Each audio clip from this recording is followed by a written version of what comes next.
Another Saturday in the books, another ranked team, another victory. We're back to give you our game balls. This video was brought to you by the HerbnRodg Podcast.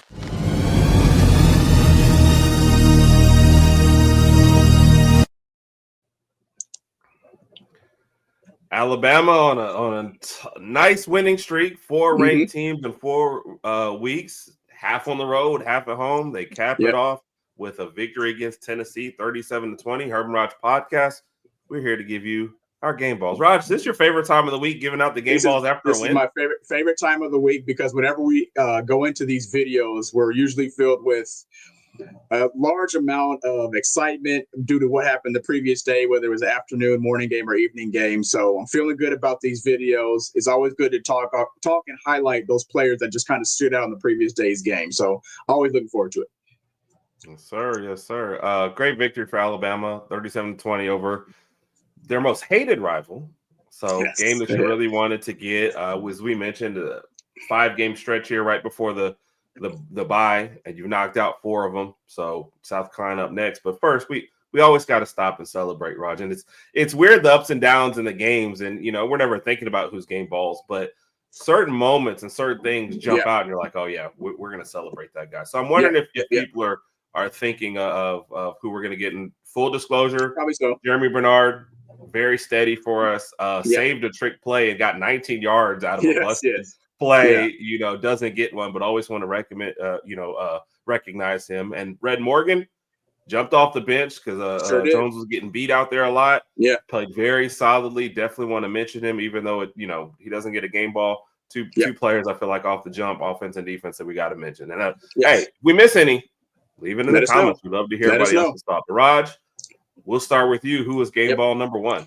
Game ball number 1 has to go to Yanze Pierre, sophomore linebacker. And I say sophomore because I always like to look up their classification if I'm unaware at the time. Sophomore linebacker Yanze Pierre. Like, is he coming back? Is he staying? Okay. I want to know if he's going back. Had 6 total tackles yesterday. I think 3 sacks. He was just all over the field, especially in that first half. Just love to see his intensity and his effort throughout the game. He looked really, really hungry. I like it when we get these sacks and you see these guys jump up and scream and get all hyped up for the crowd too. It looks like they're ready. You could tell that they were eagerly anticipating this matchup with Tennessee yesterday. Defense looked absolutely phenomenal. Still got to work on the run defense. I think we can all agree on that there. But being able to attack Aguilar and get to their quarterback was, again, something that we noted prior to the game. Like, this is going to be one of our keys to the game. They definitely hit on that point. Had a safety in there. The intentional grounding, which was a safety there. But yeah, Yanze Pierre was just all over the field yesterday. I love what I see, so he's going to get my game ball. Right. And I don't think he gets credit for that one, but to your point on the safety, he basically bull rushed this guy right back into Aguilar. And shout out to our guy JT, who before the season, shout out to JT, had mentioned Pierre millions. I think they're cousins. I have to look. I think they're cousins. So mentioned him a million times and was like, this is a guy that's going to break out. This is going to be a great thing, blah, blah, blah. And it's come to fruition. From the beginning, he helped set the tone. I would have bet the house that Tennessee would not go 3-and-out on their first drive. And Yanze Pierre was a big reason why I'm shutting them down. So, man, Raj, that's an excellent one. So, thank you, sir. And thank you, because you left my first defensive game ball to be a pretty easy one. Okay, Fabian Brown. Oh, yeah. You get the game, and not that Pierre absolutely had. I think we agreed on that one after the first drive. He was getting one. Fabian Brown with the play of the game easily. Yes, obviously. That's why. Tennessee is going in. They're about to score. It's 9 seconds left. And by the way, people are already calling out Heupel for his mismanagement of the clock and using all his timeouts. You still would have liked to have a timeout there. But anyway, 9 seconds left. You're going to run formation, but everybody's thinking you're going to pass. I'm walking downstairs. I'm like, this sucks. I'm walking down to throw some clothes in the laundry and figure out if I'm doing a wardrobe change for the next thing. And I'm watching and I don't see. And all of a sudden I had to run back up and look. And Xavier Brown is gone. What the heck? Right? I watched that thing 5 times during halftime. Jump the ball, the spot where you think, oh my God, he's going to get caught. Right. Does a little stutter step and make sure he gets in there. And then the rest of his game was still good. I think he led the team in tackles with 7 plus defense. Like, he was good all over. but you have to highlight that play as a swing Definitely. point. Definitely. Thinking it's what going to be 16-14 at the Right. worst, 16-10, and that's just 23-7. Yeah. Hey, I'll take it. Yeah, definitely. That pick six definitely gave us some more momentum and comfort going into the halftime. I honestly was confused on the play call itself. I thought that since their run game was working so effectively throughout the game, just continue to run it. Even if you don't get it and we get the stop, you're down by 9 points going into half. I felt like the pass and that pass play was just really, really risky. Xavier Brown read it exactly how it was supposed to be read. He realized the quarterback was rolling out to his right. He said, hey, there's a man open. Let me get here and let me get the jump on the ball. Once he caught it and I saw him running, I was like, oh, man, he might take it to the house. But then I saw the defender coming across the field. I'm like, okay, he's going to get caught. We're going to halftime. We're still 6-7. But he gave him that juke once he got to like their maybe around that 30, 35-yard line. He kind of gave him that little stutter step, slow juke, slow the defender down, pick six. Now we go into the halftime now we go into the half with all the momentum. We're now at a 16-point lead. Put us in really, really good, comfortable position. So shout out to Xavier Brown. Yep, exactly. Yep. No, great call. I'm mad because before this game, one of my bold takes was going to be a pick six in this game, and I went with Caden Proctor prop instead. So, all right, Rod, who's your second game ball? Second game ball has to go with Ryan Williams. Ryan Williams had an absolutely phenomenal day yesterday. 5 catches for about 87 yards. Didn't have any touchdowns, but we'll work on that. There's no problem. And even if a receiver doesn't have any touchdowns, doesn't mean it's not a good game. Out of those receptions, 4 of those passes, and I think we can all agree, those are really, really difficult catches that he made. The first one, the ball looked like it was almost overthrown, caught it over his head. There's another one he had a jumbo come in with just 2. But Ryan Williams and his hands looked absolutely phenomenal yesterday. No drops. It kind of looks like he's gaining that steam and that momentum that maybe he lost somewhere in the middle of the season. And it may be confidence, too. Maybe confidence might be the best word right there. So Ryan Williams looked absolutely phenomenal yesterday, and just can't wait to see what he does going forward. Yep. I never thought you'd give out a Ryan Williams game ball for a game where he didn't score a touchdown. Yeah. But, man, it's like he made a point to show – yes, I'm a body catcher, but I've got the hands. Like He's got the ball the hands, never got close to him.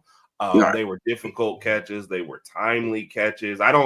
It's almost like he's like, look, I'm not catching, just a routine second ball. Like zip it in here, Ty, obviously. And they had a little thing in there where they talked about those guys being best friends. Ty still having confidence in him. He showed it. Ty didn't take anything off that ball. Yeah. Ryan is zipping out, catching. The only one was even close where it was a tough one, and he pulls it in, and the announcers won it today. Which, by the way, Greg Marquardt, just be on our side, man. Just be for once. Go total homer, man. We don't care. Yeah. But no, Ryan Williams, great hands, great looks out there, man. It was every catch that he had was really needed in this game. Yep. Great game ball, Rod. Agreed. My last one, Raj, and I can't even remember if we did this one last week or not, but it's got to be an offensive game ball. I have to go with Daniel Hill. Yes. Who's gone from I'm getting 0 carries to coming out and getting some timely carries, making some tough runs, scoring a touchdown. We knew Jam wasn't going to get his usual 15 to 20 carries in this game. They had to have somebody come off the bench that they trusted. Daniel Hill fit the bill. I'm glad he scored. I'm glad he was running tough. I saw him not hurdle a guy, but hop over a guy. Just kind of effortlessly, like, okay, it just seems like he's gaining confidence. The coaching staff is gaining confidence in him. And this is one I wanted to reward him, man. Like, and I know he's sitting there watching, like, am I going to get a HerbnRodg game ball? You got one, man. You know the players. Yeah. You know the players. They're like, hey, are they going to reward us? So Daniel Hill gets my last game ball. No, kudos to Daniel Hill. Put on some really, really good hard runs, especially later on in the game. He's not the quickest, most versatile guy, but he knows how to use his size. He also has good hands. Had about 34 yards and a touchdown yesterday. Good hands, good pass catcher, excellent runner. Like what we see from Daniel Hill. And with what he did yesterday, you're kind of getting the feeling that he's going to get some more playing time, especially down the line here. So we love what we see. Love what we saw yesterday from Daniel Hill. Yep, I agree. Yep. Our last honorary game ball is something that we talked about in our live. And if you didn't see our live at the end of the fourth quarter, shame on you. Come on, man. Shame on you. Where were you guys at? Yeah. But it goes to Kane Womack in the defense. And look, here's the thing. Do we get gashed every game for one ridiculous run or two, and we just all throw our hands up like, what's everybody doing? Yes. Right. But Tennessee came in this game, I think, averaging like 48 points a game, and we held them to 20. And we're on the live and everyone is complaining about the defense. And I'm thinking, hey, Womack, there is nothing you could ever do to where we're going to be happy. Exactly. But if you had told me coming into this game, Tennessee was only going to score 20, I would have been ecstatic, you know, with that score. So great job by them. It just kind of showed you the offense can come out after half and have a quick 3 and out, and then they scored. Everybody's like, what's going on with the defense? I'm like, what's going on with the offense sometimes? Yeah. We're still an inconsistent team, but we fight every week. And I think the defense is part of that. We're still a lot of freshmen, a lot of young guys getting their playing time. Like I said, Red Morgan getting thrown into the game and playing well. This team's ready to play. Yes, ready to play. I'm excited about the future. No, yeah, definitely excited about the future. And one thing that we haven't seen yet is I don't know, I want your point on this, but have we seen our offense reach their full potential yet? Absolutely. I kind of feel like we still have a little more pep in our step to go. But I'm also glad that we haven't reached it yet because we're kind of pep in the step. You don't like that one? You gave me a Kirby Smart? I'm giving you a time. I was just clapping, Raj. I was just clapping. Which, by the way, shout out to Lane Kiffin for using that troll in the middle of the game. Yes, I saw that. Yes, that was hilarious. But no, I think this offense is capable of putting up around 40 points a game. But again, I think this kind of goes to Ryan Grubb and how he's using this offense to kind of control the tempo and the clock of the game. And I'm perfectly fine with that. If we get 35-37, that's fine. As long as they score. I mean, Tennessee was coming to the game averaging 40-some points a game. They only had 20. We basically cut that in 1.5 yesterday. So I'm absolutely fine with that. Keep their offense off the field and let's run up the scoreboard. Yes, sir. Yes, sir. Yep. We'll have more about this week. And then, of course, coming up, we'll have South Carolina. And for the people watching this, I thank you guys for the ones that watch regularly. We appreciate it. Don't think the Ty has not earned game balls. It's just we can't give a game ball to Ty every week. That would just be boring. But Ty is steady. Ty is a Heisman front runner and definitely deserves all kudos. Yes. Y'all have a great week. Keep looking out for the videos. And as always, roll Tide. Yep.